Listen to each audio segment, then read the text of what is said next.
cFIREsim is a free online retirement calculator that can be helpful for running simulations on historical data. A user can test all kinds of scenarios. What I want to demonstrate in this video is evidence that dynamic spending strategies can protect the health of a retiree's portfolio.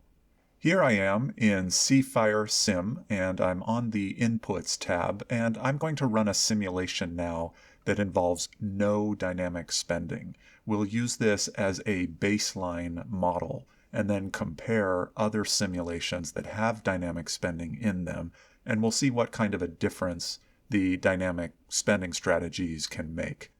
We will have most of these inputs remain the same throughout the different simulations. So we're assuming a 40-year retirement that starts in 2025. This prospective retiree currently has $1 million for a portfolio, and they are hoping to take an initial yearly spending amount of $50,000. You'll recognize that as 5% of the portfolio value, which many of us would consider an imprudent initial yearly spending amount. Because we're using no dynamic spending, we're setting the spending plan to inflation adjusted, as you see here, and the inflation is adjusted according to the government's CPI or Consumer Price Index. The portfolio is invested in 60% equities and 40% bonds. We'll now run the simulation and look at the output from this strategy. The success rate is only 69.81%. So roughly 30% of the time, this portfolio fails in historical cycles.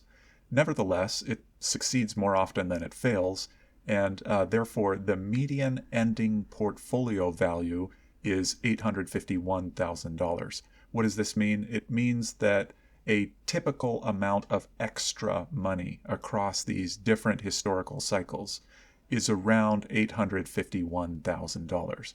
However, given the large number of times that it fails, I like to look down at the 10th percentile and the 5th percentile, and you can see that down there in those unlucky historical cycles, it's common to completely run out of money.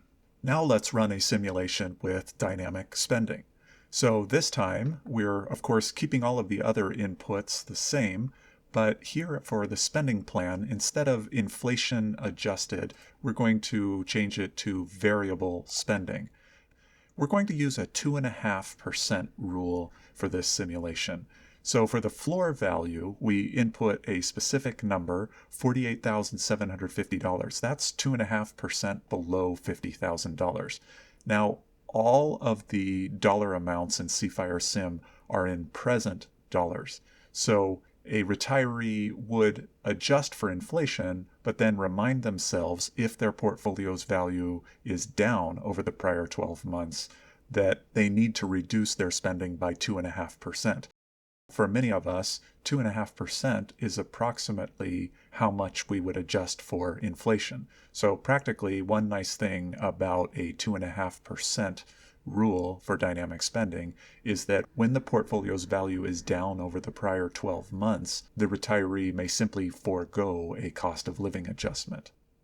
Now, using the 2.5% rule, that also means that when a portfolio's value is up, it doesn't matter whether it's up 5%, 10%, 18%, they only allow themselves to increase their spending up to the ceiling amount, and 2.5% above is this figure right here. So how much does this help the health of the portfolio? We run this simulation with the dynamic spending strategy, and we see that the success rate is now 71.7%. Still not really safe, but an improvement. And we also see that the ending portfolio value, looking at the median, the ending portfolio value or amount of extra money in the portfolio in a typical scenario would be a little over $1 million.